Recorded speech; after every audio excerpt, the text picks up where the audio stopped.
I love the saints. I think you know I love the saints. And there's a reason. There's a reason why I love the saints. Because they've done it. They've made it. They're in heaven right now before the face of Jesus, and they will be with him for all of eternity. Like, they've run the race. They've got the prize. And the reason I love the saints so much is because they are what we aspire to be. Because we're running the race right now. We haven't got the prize just yet, but it's coming. And we hear this beautiful description of heaven in that first reading, where John looks and he sees a great multitude that no one could count, from every nation, from all tribes, from all peoples and languages, and they're standing before the throne and before the Lamb. And they're robed in white, and they have palm branches in their hands, and they cry out with a loud voice, "Salvation belongs to our God who is seated on the throne and to the Lamb." They've been saved, and they're glorifying God for it, because they're before him now, never to be separated from him. And they're from every people, every tribe, every race, every tongue, every nation. Jesus has called all of humanity to himself. His call has gone out to the ends of the world. Follow me, turn away from sin, turn to me, and I will save you no matter where you are from, no matter what your background is, no matter what you've done, you are called to be a saint. It's a universal call to the human race.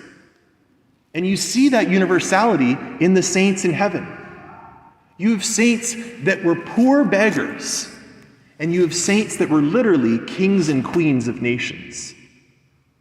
You have saints that were peacemakers. You have saints that were soldiers that went to war. You have priests and nuns and bishops. You have holy men and women who were married to each other that are saints in heaven, like St. Teresa's parents, husband and wife in heaven, with their daughter. Right? You have whole families of people. You have saints that died in the hundreds. You have a recently canonized saint who is still a preborn baby, whose mother was killed during the Holocaust for trying to hide Jews. And the Pope canonized not just the mother, but the baby. Saints from every strata, from every continent, from every people group. This is the universal call of Jesus. Be a saint. And that call is for you. There is a place in heaven for you. God has prepared a place for you in heaven. There's a spot for you in that crowd before the Lamb. Whatever your name is. St. Carol Ann. St. Sean. St. Darcy. There's a place for you in heaven. God wants you there. He wants you before the throne. He wants to save you. And the amazing thing about the saints is that they're praying for us right now, our big brothers and sisters in heaven. They're cheering us on. They've crossed the finish line. They're like, you can do it. You can do it. Even when there's days where you're like, no, I can't. No, I can't. But we can through Jesus. Jesus is the one ultimately. He's the perfecter of our faith. He's the one that saves us, not ourselves. He's the one that robes us in white. All the saints are described in heaven as robed in white. Why? They're symbolized this purity of faith. Even though some of the saints didn't start out that way. Got saints like Saint Moses that was a robber and a thug before he became a saint. We have saints like Saint Augustine that had illegitimate children with mistresses.